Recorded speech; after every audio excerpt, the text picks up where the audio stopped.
கோவை தொல்காப்பியர் தமிழ்ச் சங்கத்தின் சார்பில் 47வது திங்கள் அமர்வில்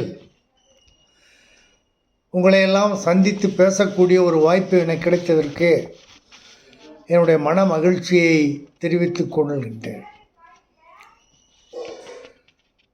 தமிழ்த்தாய் வாழ்த்து பாடிய வழக்கறிஞர் ராஜேஷ் அவர்களுக்கும் வரவேற்புரை ஆற்றிய கவிச்சுடர் உமாபதி அவர்களுக்கும் அருளுரை வழங்கி இந்த விழாவை தன்னுடைய ஆசியினாலே மேன்மைப்படுத்தி கொள்ள இருக்கின்ற ஐயா தவப்பெருந்திரு சாந்தலிங்க மருதாசல அடிகளார் பேரூர் ஆதீனம் அவர்களுக்கும்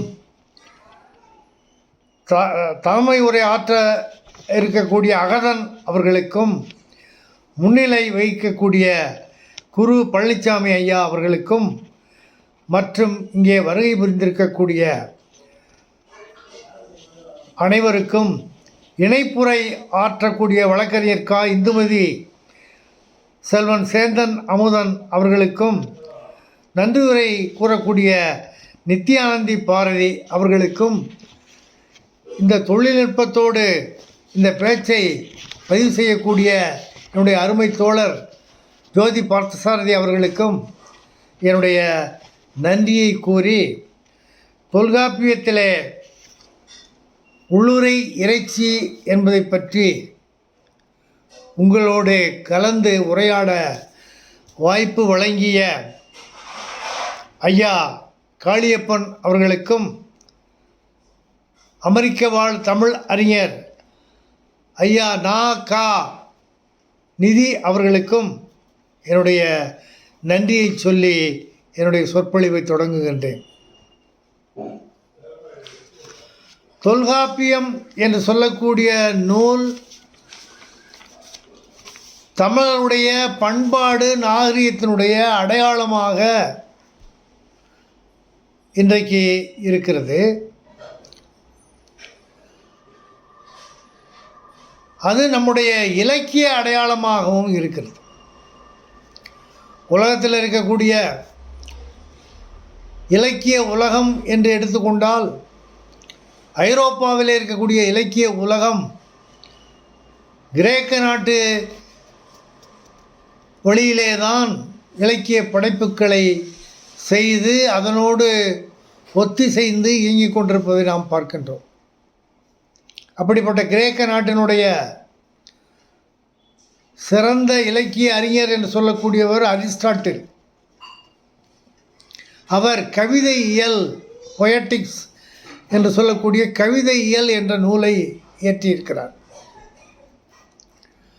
அந்த நூலை படித்து பார்த்துவிட்டு சிகாகோவில் இருக்கக்கூடிய திறனாய்வாளர்கள் அந்த நூலிலே கவிதை என்பதை பற்றிய இலக்கணம் வரையறுக்கப்படவில்லை, சொல்லப்படவில்லை. துன்பியல் நாடகம் பற்றி மட்டும் பேசக்கூடிய அந்த அரிஸ்டாட்டினுடைய கவிதையியல் ஒரு கவிதையினுடைய இலக்கணத்தை எடுத்து கூறாதது பெருங்குறை என்று சொல்லுவதை சிகாகோ திறனாய்வாளர்கள் சொல்லுவதை நாம் பார்க்கின்றோம். ஆனால் அதே நேரத்தில் கிமு 7ஆம் நூற்றாண்டில் தமிழ்நாட்டில் இலக்கிய உலகம் மதிக்கின்ற வகையில் பொருளதிகாரம் என்று சொல்லக்கூடிய கவிதை படைப்பாக்கத்திற்கான இலக்கணங்களை எல்லாம் வரையறுத்து நம்முடைய தொல்காப்பியர் சொல்லியிருக்கக்கூடிய மேன்மையை நினைக்கும் போது உலகத்தில் இருக்கக்கூடிய தமிழர்கள் எல்லாம் பெருமைப்பட்டு கொள்ளக்கூடிய சூழ்நிலையில் தான் இருக்கின்றது. செய்யுள் இயல்ல ஒரு கவிதையை பற்றி சொல்லக்கூடிய தொல்காப்பியர் அந்த கவிதைக்கு 24 உறுப்புகள் இருக்க வேண்டும் என்று சொல்கிறார். மாத்திரை முதலா என்று ஆரம்பித்து 24 உறுப்புகள் ஒரு கவிதையில் அவையெல்லாம் இருக்க வேண்டும் என்று சொல்லியிருக்கக்கூடிய தொல்காப்பியர் எங்கே? கவிதையை பற்றி பேசாத அரிஸ்டாட்டில் எங்கே? இன்றைக்கி அரிஸ்டாட்டிலுக்கு இருக்கக்கூடிய உலக மதிப்பு நம்முடைய தொல்காப்பியருக்கு இருக்கிறதா? இல்லை. ஏனென்றால் நாம் தொல்காப்பியரை பற்றி உலகத்திற்கு இன்னும் சரியாக அறிமுகப்படுத்தவில்லை. தொல்காப்பிய ஆங்கில மொழிபெயர்ப்பை தட்டு தடுமாறி இப்போதுதான் வந்திருக்கிறது. ஆகவே தொல்காப்பியத்தை அறிமுகப்படுத்தியிருந்தால் உலகத்தில் இருக்கக்கூடிய இலக்கிய உலகம் தொல்காப்பியரை போற்றி பாராட்டி உலகத்தினுடைய முதல் இலக்கிய மேதை என்ற பாராட்டை கூட அவருக்கு தந்திருக்கும். இன்றைக்கு ஆங்கில இலக்கியத்திலே பல்வேறு ஆய்வுகள் நடந்து கொண்டிருக்கின்றன. ஆங்கில இலக்கியம் சிறப்பானது என்றெல்லாம் பேசி கொண்டிருக்கிறோம். ஆனால் அந்த ஆங்கில இலக்கியத்தில் ஓம உருபு என்று பார்த்தால் ஆஸ், லைக் என்று 2 ஓம உருவுகள் தான் இருக்கின்றன. ஆனால் நம்ம தொல்காப்பியத்தை எடுத்து பாருங்கள், 36 ஓம உருவுகள். அதில் தனித்தனி வகைப்பாடு வேறு.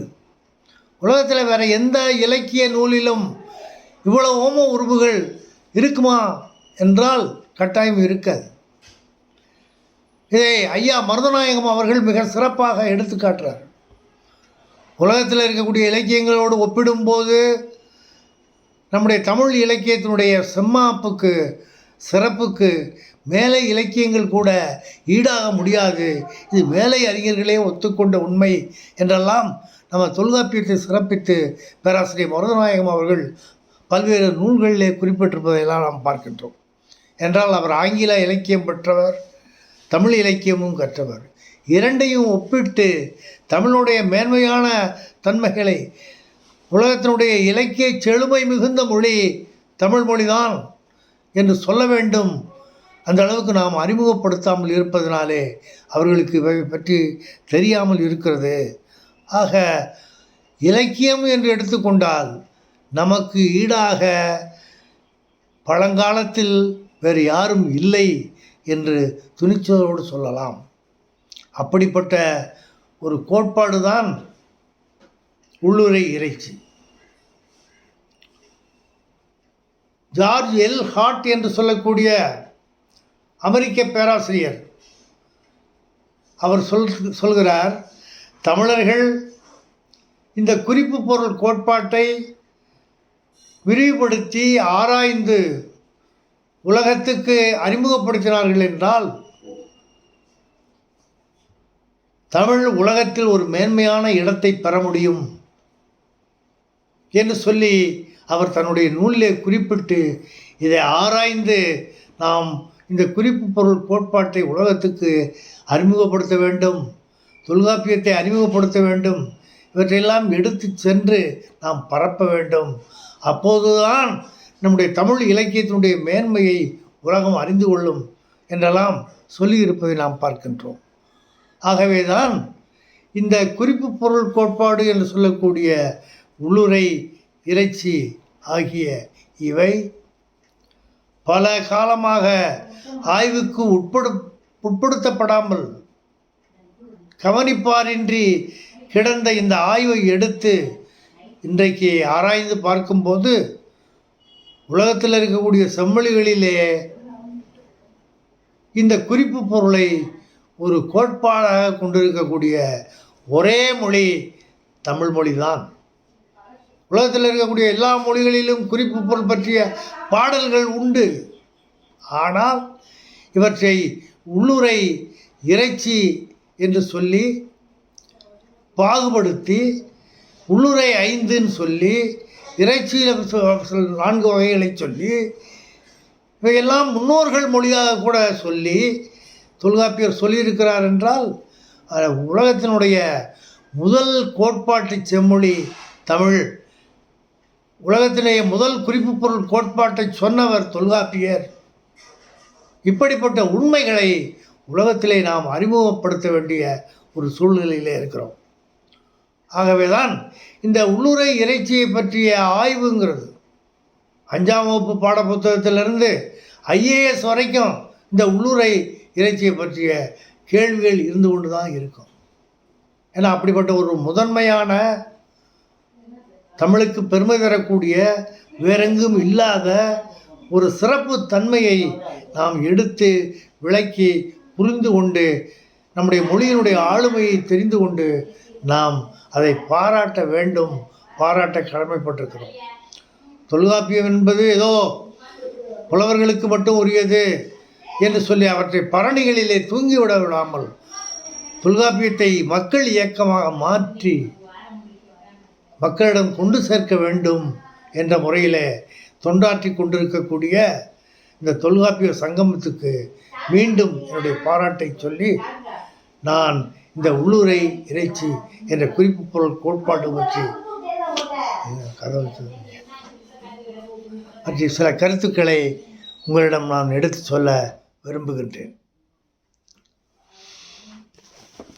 டிஸ்டர்ப் இருந்தால் ஒன்றும் இது பண்ண முடியாதோ, வெயிட் பண்ண முடியாது. போட்டு பாருங்கள், அது பேசணும் வந்துடுச்சாங்க. இல்லை போயிட்டு சரி. இப்போ எவ்வளோ நேரம் ஆச்சுங்க? 10 நிமிஷம். சரி, இப்போ தான் நான் டாபிக் போகிறேன். உள்ளுரை இறைச்சி என்ற கோட்பாட்டில் தொல்காப்பியருக்கு பின்னாலே வந்த உரையாசிரியர்கள் நீண்ட இடைவெளி. அந்த உரையாசிரியர்களுக்கு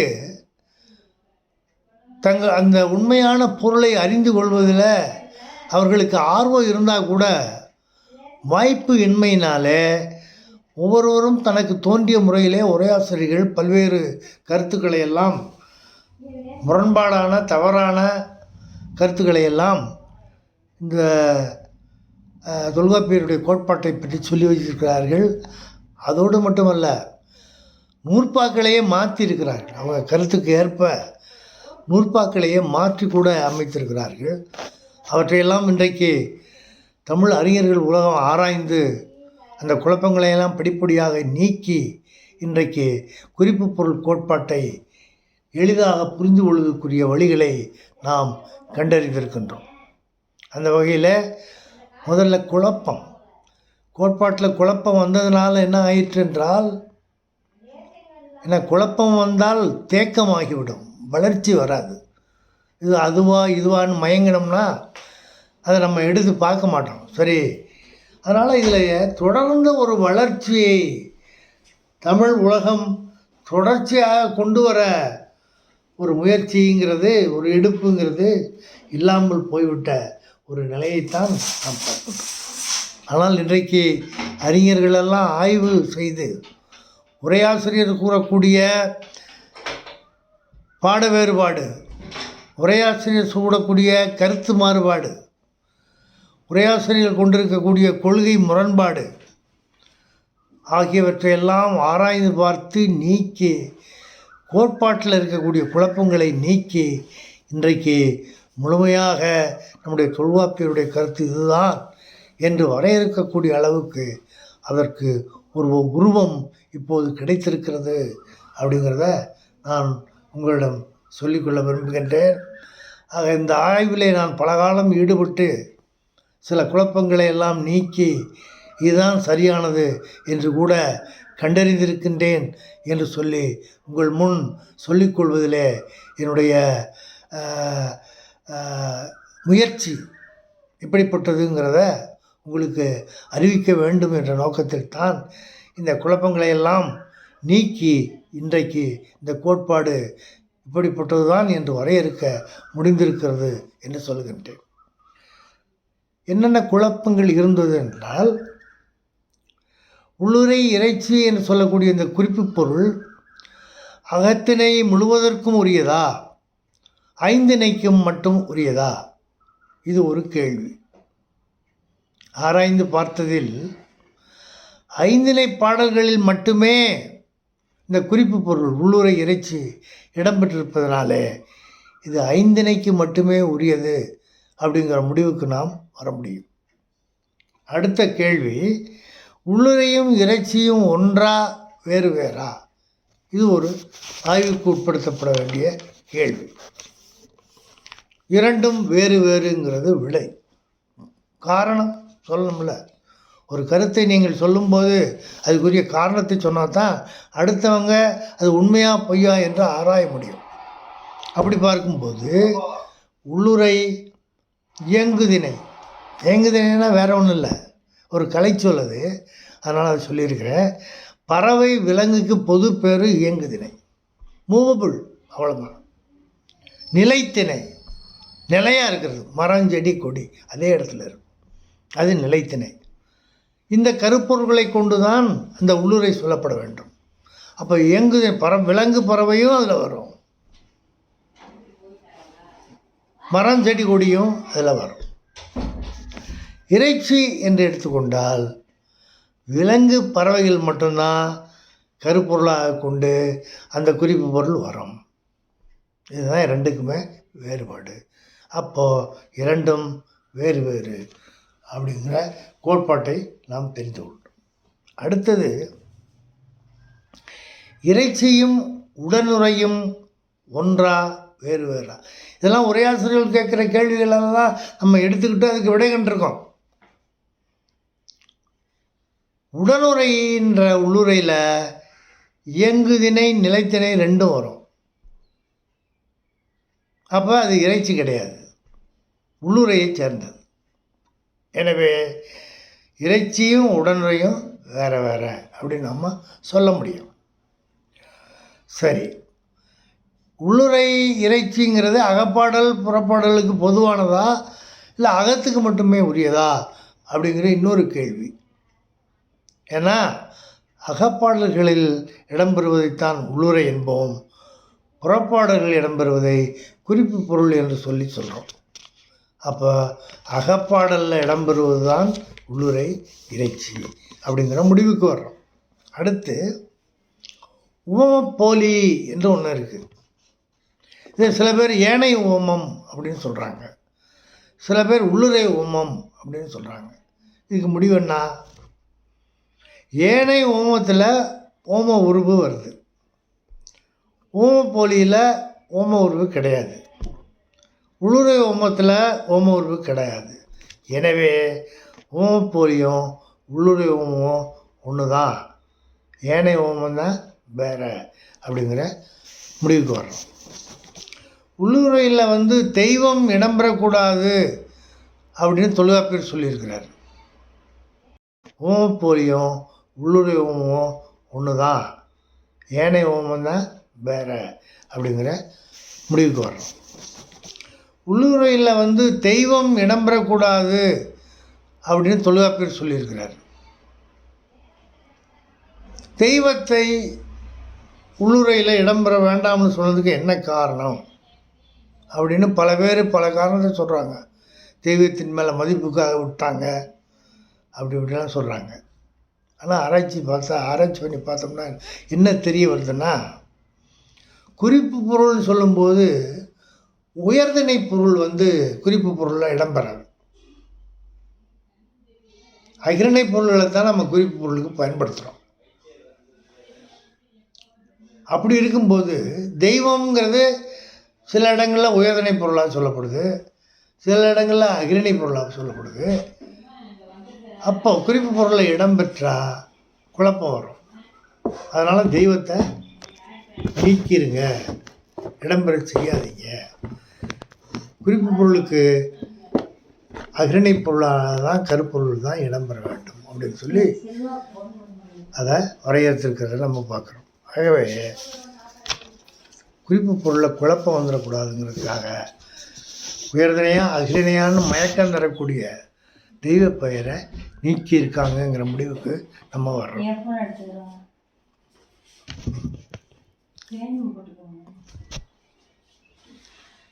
அடுத்தது உள்ளுரைன்னு சொல்கிறார் தொல்காப்பியர். இந்த உள்ளுரையை 5 வகையாக அவர் பிரிக்கிறார்.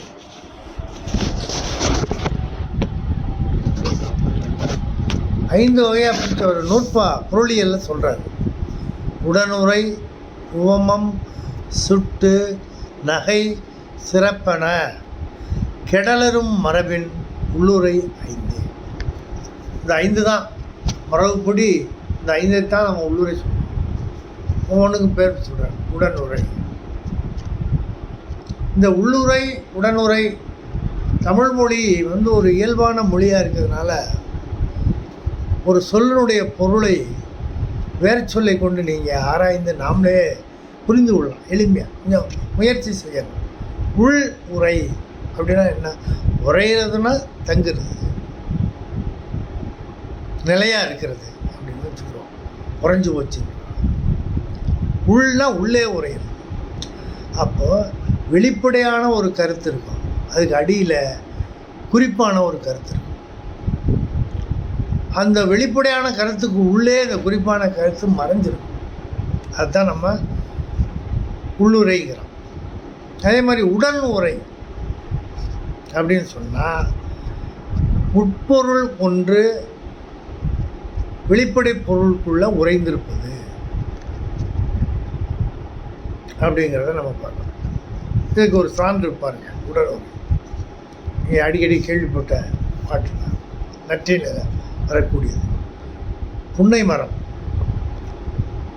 தாய் சின்ன பிள்ளையாக இருக்கும்போது விளையாடும்போது அந்த புன்னை விதையை வந்து மண்ணுக்குள்ளே அழுத்தி போட்டு அது செடி முளைச்சி வந்துடுச்சு. அதுக்கு தண்ணி கிண்ணியை ஊற்றி அதை வளர்த்துட்டே வர்றேன். அப்படி வளர்த்துட்டு வரும்போது அந்த புன்னை மரம் வளர்ந்துச்சு. மகட்ட சொல்கிறா, இது பாரு, நான் சின்ன பிள்ளையில் நான் விளையாட போது போட்டது உனக்கு அக்கா அப்படின்னு சொல்லியிருக்கேன். இப்போ தலைவன் வந்து பகற்குறி வர்றான். பகற்குறி வர்றவன் அந்த புன்னை மரத்துக்கிட்ட போய் நம்ம பேசுவோம் அப்படின்ட்டு தலைவிகிட்ட சொல்கிறான். தலைவி என்ன சொல்கிறா, அந்த புன்னை எனக்கு அக்கா முறை வேணாம், நும்மினும் சுரந்ததே நோவை ஆகும் என்று அன்னை கூறினல் புன்னையது சிறப்பு, அம்மா நானுதும் நும்மொடு நகை. அந்த இடத்துல உட்காந்து உன்கிட்ட பேசுகிறதுக்கு எனக்கு வெக்கமாக இருக்குது. ஏன்னா அது அக்கா, புன்னை முறை அக்கா, அக்கா பக்கத்தில் உட்காந்துட்டு உன்கிட்ட நான் பேச முடியுமா அப்படின்னு சொல்லி நாகரிகமாக சொல்கிறேன். நாகரிகமாக என்ன சொல்ல வர்றா, புன்னையில் அங்கே வந்து விளையாடக்கூடாதுங்கிறது சொல்ல வர்றா. அதுக்குள்ளே உள்ள உட்பொருள் என்ன? ஒவ்வொரு இடத்துலையும் போய் நம்ம அங்கங்கே உட்காந்து பேசிக்க தேவையில்லை. திருமணம் ஒன்று வீட்டில் உட்காந்தே பேசலாம். அதனால் துறைகள் பொன்க நீ நல்கின் நிறைபடு நீழல் பிறவுமா உலகு. நீ மனசு வச்சா என்னை திருமணம் பண்ணிக்கிட்டா எத்தனையோ இடத்துல உட்காந்து நம்ம பேசலாம் அப்படின்னு சொல்லும்போது அந்த உட்பொருளாக பகற்குறி வேண்டாம், வரைவு வேண்டும் அப்படிங்கிற ஒரு கருத்து உட்கருத்தாக அமைந்தது. அடுத்தது உள்ளுரை ஓமம். ஓமம் உடனுரை ஓமம். இது உள்ளுரை ஓமம். ஓமத்துக்குள்ள ஒரு கருத்து. அல்ஜிப்ரா கணக்கில் XYZ போட்டு ஒவ்வொன்றுக்கு ஒரு மதிப்பீடு போட்டு தேப்போமே இப்படி தான் சொல்கிறார். XYZ அப்படின்னு மதிப்பீடு போட்டு அந்த மதிப்பை பார்க்குற மாதிரி ஒவ்வொரு கருப்பொருளுக்கும் இணையான ஒப்பான இன்னொரு வாழ்க்கை பொருள், உண்மை பொருள். அப்படி வர்றது தான் உள்உரை. அந்த அந்த வெளிப்படையான பொருளை வைத்து கொண்டு உள்ளே பார்த்தோம்னா அதுக்கு ஒரு தலைவி சொல்கிறா தலைவன்கிட்ட, நீ என்ன வண்டு மாதிரி, நீ என்ன செய்கிற, நீலப்பூ மாதிரி. அந்த நீலப்பூ விற்கிறவங்ககிட்ட போய் அந்த வண்டு உட்காந்து, அப்புறம் முல்லைப்பூவை போய் உட்காந்து இப்படி இந்த வண்டு உரலாம் சுற்றிட்டு தான் முன்னர் வாழ்ந்த தன்னுடைய தலைவியை மறந்துருச்சு அப்படிங்கிறத அவள் சொல்கிறாள். அப்போ வண்டை தலைவனுக்கு ஒப்பிட்டு இற்பறத்தை சேரிப்பறத்தைக்கு போகிறதுக்கெல்லாம் ஒவ்வொரு படிமத்தை சொல்லி கடைசியில் நீயே என்னை மறந்துட்ட, பூம்பொய்கை மறந்துள்ளாய். தலைவியான அவள் பொய்கையின் படிமப்படுத்திக்கிட்டு என்ன மறந்துட்ட, நீ ஊர் சுற்றிட்டு தர்ற அப்படிங்கிற கருத்தை வைத்து கொண்டு இந்த பாட்டில் சொல்கிறதுனால இது உள்ளுரை ஓமம் என்று சொல்லப்படுறத பார்க்கணும். அடுத்தது உள்ளுரை சுட்டு. ஒரு பொருளை சுட்டி மற்றொரு பொருளை புலப்படுத்துவது தான் உள்ளுரை சுட்டு. தலைவன் வந்து சிறைப்புறமாக நிற்கிறான் தலைவியை பார்ப்பதற்காக. அப்போ தோழி என்ன பண்ணுறா, அவன் எனக்கு கேட்குற மாதிரி, திரைப்புறமாக இருக்கக்கூடிய தலைவனுக்கு கேட்குற மாதிரி மேகத்தை பார்த்து பேசுகிற மாதிரி பேசுகிறான். ஏ கடல் முகந்த மேகமே, நீ என்ன செய்கிற? வானத்தை வளமாக வளைச்சு முரசு போல் இடி இடிக்கிற. அப்புறம் மின்னல் வெட்டுற. எப்படி? போர் மரவருடைய வாழ் மாதிரி மின்னல் வெட்டுற, இடி இடிக்கிற, மின்னல் வெட்டுற. இப்படி சும்மா தினம் மின்னல் வெட்டுறதும் இடி இடிக்கிற மாதிரி ஆரவாரம் பண்ணிட்டு போவையா? அது மழை பெய்ய வைப்பியா? இந்த குரமகள் காத்துட்டு இருக்க திணைப்புணு இருக்கே, அதை காப்பாற்ற மாட்டாயா? மழை பெய்து காப்பாற்ற மாட்டாயா அப்படின்னு சொல்கிறான். மேகத்துக்கு அவ சொல்லலை, மேகத்தின் மேலே அவ தலைவனை வைத்து சுட்டி என்ன சொல்ல வர்ற? அவ வீணா ஆரவாரம் செய்வாயோ அப்படின்னா, நீ அடிக்கடி வந்து எங்களை பார்த்து நீ வந்து பார்க்குறத மற்றவங்கெல்லாம் அலர்தூத்தி எங்களை நாரடிப்பியா?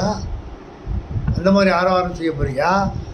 அல்லது திணைப்புணம் காப்பாயோ, அல்லது திருமணம் செய்து கொள்வாயா என்று கேட்பதற்காக மேகத்தை சுட்டி பேசுவதைப் போல அந்த கருத்தை தலைவன் பெறுமாறு அவ சுட்டி சொல்கிறான். எவ்வளோ பெரிய நாகரிகம் பாருங்க. நேரடியாக சொல்லாமல் சீக்கிரம் கல்யாணம் பண்ணிக்க அப்படின்னு சொல்லி மறைமுகமாக தோழி சொல்கிறது மாதிரி வரும். இதே மாதிரி உள்ளுரை நகை, இரவுக்குறி. இரவு நேரத்தில் தலைவன் தலைவியை பார்க்க வர்றான். தாய் வெளியே வந்தவ பார்த்து போடுறான். பார்த்து விட்டு உள்ளே போயிடுறான். தோழிகிட்ட கெட்டிக்காரி தான் நீங்கள் 2 பேரும் அப்படின்னு சொல்லி வாழ்த்துறான். கடைசியில் பார்த்தா தலைவன் வந்துட்டு போகிறான் அப்படிங்கிற செய்தியை மறைமுகமாக அவங்களுக்கு உணர்த்தி சிரிச்சுக்கிட்டே, சரி இவனை நீ மனமானா ஏற்றுக்கலாம் அப்படிங்கிற என்னுடைய ஒப்புதலை சொல்கிறாங்கிறத அந்த உள்ளுரை நகைங்கிறத பார்க்குறோம். ஆக அந்த பாட்டில் நம்ம பார்க்குறோம். அடுத்தது உள்ளுரை சிறப்பு. அதாவது ஒரு பொருளை சிறப்பிப்பதன் மூலம் வேறு ஒரு பொருளை, வேறு ஒரு சிறப்பான குணத்தை புலப்படுத்துறது தான் உள்ளுரை சிறப்பு. தலைவி தலைவன்கிட்ட பேசுகிறான். அவனுடைய நாட்டை சொல்கிறான். அவனுடைய நாளில் களிமுள்ளி செடி இருக்குது. அந்த களிமுள்ளி செடியில் வெறும் முள்ளு முள்ளாக இருக்குது. அணிலுடைய பல்லு மாதிரி. எப்படி கவனிச்சிருக்கான் பாருங்க. அணிலுடைய பல்லு மாதிரி முள்ளு முள்ளாக இருக்குது. அது முள் குத்துற முள்ளாக இருக்குது. சரி, முள்ளாக இருக்கேன்னு பார்த்தா அதில் மலர் இருக்குது. அந்த மலரில் தேன் இருக்குது. அப்போ குத்துற முள்ளும் மலரும் அப்படிங்கிற மாதிரி சொல்கிற மாதிரி முள்ளும் இருக்குது, மலரும் இருக்குது அப்படி சொல்கிறா. நல்ல குணம் இருக்குது. என் மேலே அன்புள்ள நல்ல குணமும் ஒன்று இருக்குது. ஆனால் பரத்தேரி சரிக்கு போகிற கெட்ட குணமும் ஒன்று இருக்குது. இதுக்கு நான் என்ன சொல்கிறது? இந்த பிறப்பு போய் அடுத்த பிறப்பு வந்தால் கூட நான் உன்னே தான் விரும்புகிறேன். ஆனால் அப்போவாவது நீ என்னை விரும்புவியா அப்படின்னு குறிப்பாக கேட்குறேன். அணிற்பல் அன்ன கொங்கு, உங்களுக்கு தான் தெரியும் கொங்குனா தேன்.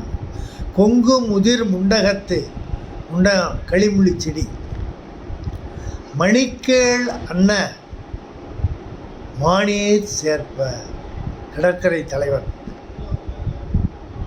மாநகரத்தில் இருக்கக்கூடிய தலைவனே அப்படின்னு அந்த குறிப்பாக என்ன சொல்கிற, தன்னுடைய கோபத்தை சொல்கிறான். இம்மை மாறி மறுமை ஆயினும் நீ ஆகியர் என் கணவன். நீ தான்ப்பா என் கணவன். இந்த பிறப்பு போய் அடுத்த பிறப்பு வந்தாலும் நீ தான் என் கணவன். ஆனால் அப்போவாவது யான் ஆகியர் நின் நெஞ்சு நேர்வதில்லை. அப்போவாவது பரத்தேரி சேரிக்கு போகாமல் வீட்டிலே இருக்கிற மாதிரி உன் நெஞ்சுக்கு பிடித்தவளா நான் இருக்க மாட்டேனா, அதுதாப்பா வேண்டேன்னு சொல்லி தன்னுடைய சினத்தை அவள் சிறப்பாக சொல்லி தன்னுடைய கருத்தை சொல்கிறதெல்லாம் பார்க்கின்றோம். இந்த மாதிரி இன்னும் நிறைய இதெல்லாம் இருக்குது, குறிப்பு பொருள்லாம் இருக்குது. அது அவ்வளோதான். அடுத்தது இறைச்சி. இறைச்சின்னு இன்றைக்கி நமக்கு வழங்குகிற பொருளில் தான் சொல்லு இருக்கு. விலங்கு பறவைகளுடைய கறியை நம்ம இறைச்சி அப்படி சொல்கிறோம் இல்லையா, அதே தான் இறைச்சி.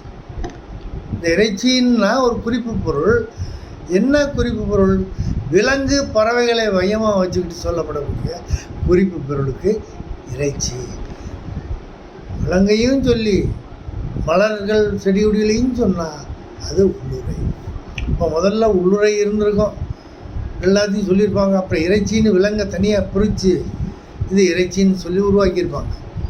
அந்த மாதிரி விலங்கு பறவைகளுடைய காதல் செய்கைகளை அடிப்படையாக வைத்துக்கொண்டு குறிப்பொருள் புணர்தல், பிரிதல், இருத்தல், இரங்கல், ஊடல்ங்கிற உணர்ச்சியை விளக்கி சொல்கிறது, மறைமுகமாக சொல்கிறது.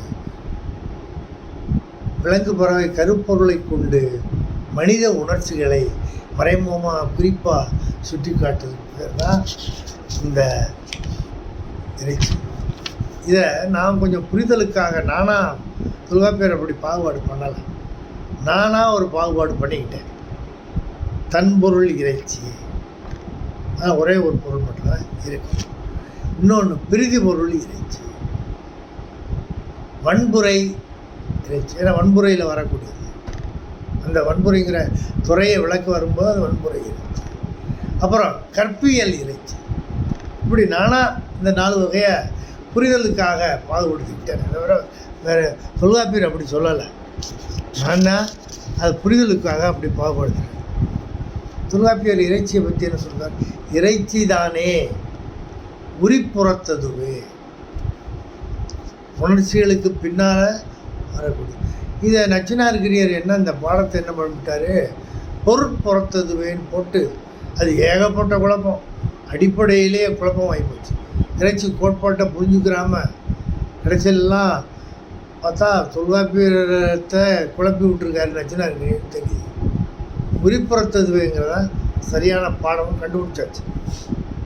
சரி, அப்போது இந்த எப்படி நம்முடைய உணர்ச்சியை, மனித உணர்ச்சியை விலங்குகளை கொண்டு உணர்த்துறது அப்படிங்கிறத நம்ம பார்க்குறோம்.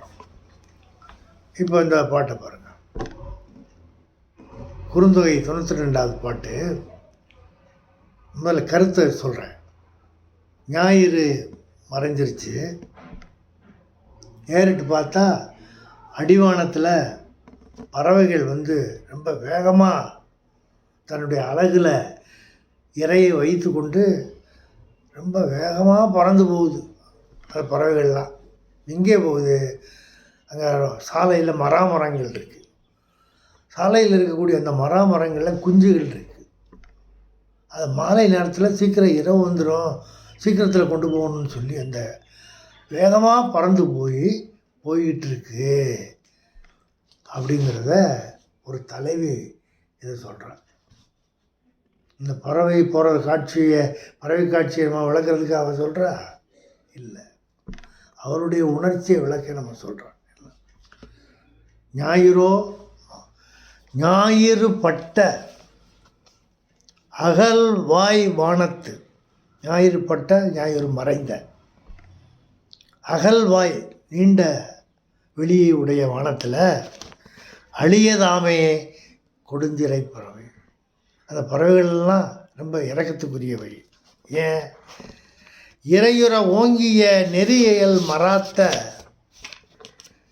பிள்ளை உள்வாய் செறிய, குஞ்சுகளுடைய உள்வாய்க்குள்ளே செருகுவதற்காக இறை கொண்டமையின், இறை கொண்டு போகிறதுனால விரையுமாறு சில வேகமாக போகுது அப்படின்னு சொல்லி அவள் பாடும்போது, இது காமம் மிக்க கழிவிடர் கிளவி அப்படின்னு சொல்லி அதுக்கு துறை. அது என்ன?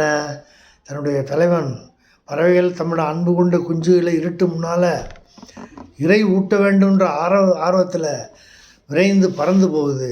ஆனால் உரிய காலம் முடிந்தும் தலைவன் தன்னை இன்புறுத்த நினைத்து விரைந்து வரவில்லையே அப்படிங்கிற இரங்கல் உணர்வை இந்த இறைச்சி பொருள் சிறப்பிக்கிறது. அதனால தான் இது இறைச்சி. இது ஒரு பொருள் தான் இறைச்சி பொருள் சிறப்பிக்கிறது. அதனால தான் இது இறைச்சி. இது ஒரு பொருள் தான் இருக்குது, அதனால் இது தன் பொருள் இறைச்சி. இன்னொன்று பிரீதி பொருள் இறைச்சி. 2 பொருள் இருக்கும். ஒரு பொருள் இறைச்சியாக இருக்கும், இன்னொரு பொருள் அதுக்குள்ளே ஒரு பொருள். அப்படிப்பட்டதை பாருங்கள். ஒரு படை முடித்து பிரிவு முடிந்து தலைவன் தேர் வளவன் தேரை செலுத்த வந்துக்கிட்டு இருக்கான் வேகம். அப்போ சொல்கிறான், நமக்கு பின்னால் வர்ற இளைஞர்கள்லாம் பின்னால் மெதுவாக வரட்டும், நீ வேகமாக தேரை செலுத்து அப்படின்னு சொல்கிறான். சரி, அது அப்புறம் சுருத்தி சொல்கிறான், அங்கே பாரு, காட்டு சேவல் ஒன்று மண்புழுவை கொத்தி தன்னோட அழகில் வச்சுக்கிட்டு வெட்டக்கோழிக்கிட்ட கொண்டு போய் கொடுக்குற காட்சியை பார் அப்படின்னு சொல்கிறேன். அப்போ இந்த தேர் வளவன்ட்டு சொல்லும்போது, விரைந்து போ, நான் தலைவியை பார்க்கணும் அப்படிங்கிற கருத்து ஒன்று இருக்குது. விரைந்து போ அப்படிங்கிற ஒரு கருத்து இருக்குது. எப்படி இந்த சேவல் வெட்டைக்கோழிக்கு உணவு கொடுக்குறது மாதிரி நான் தலைவியை இன்புறுத்த வேண்டும், ஆகவே விரைந்து போ அப்படிங்கிற கருத்தும் இருக்கிறதுனால இது 2 பொருள் இருக்குது, பிரீதி பொருள் இறைச்சி அப்படின்னு சொல்லிட்டு நம்ம பார்க்கணும். அடுத்தது வன்புரை இறைச்சி என்று சொல்லக்கூடியது. தலைவனுடைய பிரிவினாலே வாடி இருக்கும்போது தோழி விலங்கு பறவைகளுடைய செயலெல்லாம் சொல்லி அவளை ஆட்டி வைப்பதுக்கு பேர் வன்புரை இறைச்சி. இதை நம்ம குறுந்தொகை 37வது பாடலில் அதை பார்க்குறோம். தலைவன் காட்டு வழியாக செல்லும்போது ஆண் யானை பெண் யானையுடைய பசியை போக்குறதுக்காக ஆச்சா மரத்தினுடைய மெல்லிய தோலை பிளந்து அந்த நாரை ஊட்டுற காட்சியை பார்ப்பான். பார்த்தோன்னே நம்முடைய தலைவியையும் நாம் ஆட்டி வைக்கணுமே என்று நினைத்து விரைவில் வந்து விடுவான், நீ கலங்காதே என்று ஆட்டி வைப்பதற்காக பயன்படுத்தக்கூடிய இறைச்சியை நம்ம வன்புரை இறைச்சி. அடுத்தது கற்பியல் இறைச்சி அப்படின்னு சொல்லக்கூடியது. கற்பு காலத்தில் நடக்கக்கூடிய தலைவி சொல்லக்கூடிய குறிப்பு பொருளை வைத்து கொண்டு நம்ம சொல்கிறது கற்பியல். தலைவன் தலைவி விட்டு பிரிஞ்சு போக போகிறான், அதை தெரிஞ்சுக்கிட்டா தலைவி. அப்போ சொல்கிறா, கடவுளுக்கத்தில் நம்ம 2 பேரும் உடன்போக்கு போனோம் நினைவு இருக்கா? அப்போ அங்கே நம்ம பார்த்தோம் பாரு, ஒரு ஆண் யானை பிரிஞ்சு போன போது ஓமை மரத்தின் நிழலில் நம்ம தங்கியிருந்த போது மரத்தினுடைய தலைகளெல்லாம் ஒடித்து தலைமையில வச்சுக்கிட்டு ஆண் யானை வேறு பக்கம் போகுது அப்படின்னு நினச்சோன்னே அந்த பெண் யானை அந்த காடே எதிரொலிக்கும்படி ஓசை எழுப்புனதை நீ நினைத்துப்பார் அப்படின்னு சொல்லி, ஆக நீ என்னை விட்டு பிரிந்து போகாதே என்று சொல்லி களவு காலத்தில் நடந்த நிகழ்ச்சி கற்பு காலத்தில் நினைவுபடுத்தி சொல்வது கற்பியல் இறைச்சி என்று சொல்லி இத்தனை வகை இறைச்சி. ஆனால் தொல்காப்பியர் இப்படி பிரித்து சொல்லலை, இறைச்சின்னு பொதுவாக தான் சொல்லியிருக்காரு. நாம் தான் ஒரு வகைப்பாட்டுக்காக எளிமையான புரிதலுக்காக இதை நாம் செய்கிறதை நம்ம பார்க்கணும். ஆகவே இப்படி நாம் பார்க்குறோம். இந்த அளவுக்கு உள்ளுரை இறைச்சி. இதுக்கு வேறுபாடு ஒன்று வேறுபாடுங்கிறது ரொம்ப எளிமையானது. அது இயங்குதிணை நிலைத்திணை, இது இறைச்சி இயங்குதிணை அப்படின்னு புரிஞ்சுக்கிட்டோம்னா, விலங்கு பறவைகளை காதல் செய்கையில் மையமாக கொள்வது இறைச்சி அப்படிங்கிறத புரிஞ்சுக்கிட்டோம்னா இதில் ஒன்றும் பெரிய வியப்புக்குரிய முடியாத புரிந்து கொள்ள முடியாதது எதுவும் கிடையாது. ஆகவே இந்த உள்ளுரை இறைச்சிங்கிற கோட்பாடு உலகத்தில் ரொம்ப தமிழில் தான், அதுவும் தொல்காப்பியத்தில் தான் முதல்ல காணப்படுகிறது. இதை என்னுடைய சமஸ்கிருத பேராசிரியர் கோ சுந்தரமூர்த்தின்னு சொல்லக்கூடியவர். நான் வடமொழி மதுரையில் படிக்கும்போது அவர்கிட்ட கேட்டேன், ஐயா தொல்காப்பியத்தில் இப்படி இருக்குது, இது தொனி கோட்பாடுன்னு சொல்கிறாங்க, சில பேர் அதை பார்த்துக்கிட்டு நம்ம எழுதுன மாதிரி சொல்கிறாங்களேன்னு கேட்டேன். அதான் அப்படியெல்லாம் கிடையாது. இந்தியாவில் நான் புத்தகமே எழுதியிருக்கேன். முதலாக குறிப்பு பொருள் கோட்பாட்டை கொண்ட ஒரே நூல் தொல்காப்பியம்தான், தமிழ் மொழி தான் அப்படின்னு நான் கூட்டத்திலே சொன்னேன்.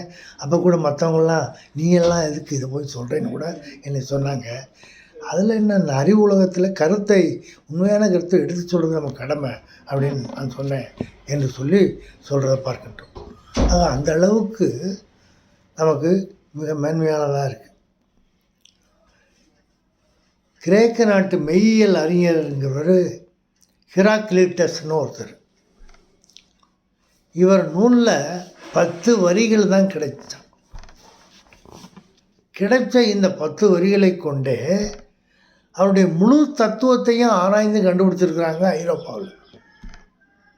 அதான் ஒருத்தர் முனைவர் முத்துமோகன் அப்படிங்கிறவர் நம்மளை பார்த்து கேட்குறாரு, முழு நூலாக உங்களுக்கு தொல்காப்பியம் கிடைச்சிருக்கு, அதை முழுமையாக ஆய்வு செய்து பாட வேறுபாடுகளெல்லாம் நீக்கி இதுதான் உண்மையான தொல்காப்பியம் என்று உங்களால் இன்ன வரைக்கும் கொடுக்க முடியல இல்லையா? அப்போது நமக்கு அக்கறை இல்லையா? நமக்கு கவலை இல்லையா? ஏன் நம்ம இப்படி இருக்கிறோம் அப்படிங்கிற ஒரு கேள்வி நமக்கு வருது. கேரளத்தில் ஆங்கில பேராசிரியர் அவர் ஐயப்ப பணிக்கர்னு அவர் பேர். அவர் என்ன செஞ்சுருக்காரு, தொல்காப்பியருடைய திணை கோட்பாட்டை எல்லாம் தாமஸ் ஹார்டியினுடைய ஆங்கில புதினங்களில் ஒப்பிட்டு ஆய்வு பண்ணியிருக்காருயா அவர். ஆக நாம் அந்த தொல்காப்பியத்தில் சொல்லப்பட்ட உள்ளுரை, இறைச்சி, நோக்கு இதெல்லாம் புது கவிதையில் பயன்படுத்தக்கூடிய வழிமுறையை காண வேண்டும் என்று சொல்லி சிற்பி சொல்லியிருக்கிறார். ஆக இந்த தொல்காப்பியம் ஆராய்ந்து பார்த்தால் அதில் சொல்லப்பட்டிருக்கக்கூடிய பல கருத்துக்கள் நான் ஆராய்ந்து பார்த்தேன். தொல்காப்பியத்தையும் துணியா லோகத்தையும் நான் ஆராய்ந்து பார்த்தேன். தொல்காப்பியத்தில் சொல்லப்பட்ட பிரிவுப்படி அப்படியே துணியா லோகத்தில் இருக்குது. தொல்காப்பியத்தை பார்த்து எழுதப்பட்ட வழிநூல் தான் துணியா லோகம். நான் இப்போ தான் சொன்னேன், இதுக்கு முன்னாலே ஹார்ட் சொல்லிட்டார், 10 ஆண்டுகளுக்கு முன்னாலே சொல்லிட்டார். தொல்காப்பியத்தை பார்த்து நான் என்ன சொன்னேன், தொல்காப்பியத்தையும் துணியாவையும் ஒப்பிட்டு அதில் சொல்லப்பட்டிருக்க பிரிவு இதில் சொல்லப்பட்ட பிரிவு எப்படி ஒன்றா இருக்குதுன்னு அட்டவணையே போட்டு நான் காமிச்சிட்டேன். அதனால் கண்டையா என்று சொல்லக்கூடிய ஒரு அறிஞர் என்ன சொல்கிறாரு, உலகத்துக்கு துணிங்கிற சுவை துணியை கொடுத்து நம்ம தான் அப்படிங்கிறாரு. வடமொழியை சொல்கிறாரு. ஆனால் உலகத்துக்கே குறிப்பு பொருள் கோட்பாட்டை கொடுத்தது தொல்காப்பியம்தான், தமிழர்கள் தான், நாம் தான். ஆனால் நம்ம இதை இன்னும் வெளி உலகத்துக்கு தெரிவிக்கக்கூடிய வல்லமை உடையவர்களாக இன்னும் இல்லாமல் இருக்கிறோம். அதனால் அதெல்லாம் ஆராய வேண்டும். டிஎஸ் எலியட்டினுடைய அப்ஜெக்டிவ் காரலேட்டிவ் அப்படிங்கிறது உள் உணர்வின் எதிரினை அப்படிங்கிறாரு. அவரும் குறிப்பு பொருளை சொல்கிறாரு. அதே அவர் சொல்லக்கூடிய கோட்பாடுகளை எல்லாத்தையும் தொல்காப்பியத்தில் வகைப்படுத்தி நான் கட்டுரை எழுதினேன். தொல்காப்பியரும் உள்ளுணர்வின் எதிரினையும் அப்படின்னு. தொல்காப்பியருடைய கோட்பாடு அப்படியே அப்ஜெக்டிவ் காரலேட்டிவ்னு சொல்லக்கூடிய டிஎஸ் எலியட்டுடைய கருத்தோடு ரொம்ப பொருந்துகிறது. ஆக இவ்வளவு சிறந்த தொல்காப்பியத்தை மேலும் படித்து பயின்று அவரிடம் சொல்லி இந்த நூலினுடைய சிறப்புகளை உலகத்துக்கு அறிமுகப்படுத்தக்கூடிய வழிமுறைகளை தேடுவதுதான் நம்முடைய பொறுப்பு என்று சொல்லி இந்த வாய்ப்பு வழங்கிய உங்களுக்கு என்னுடைய நன்றியை சொல்லி விடைபெறுகின்றேன். நன்றி, வணக்கம்.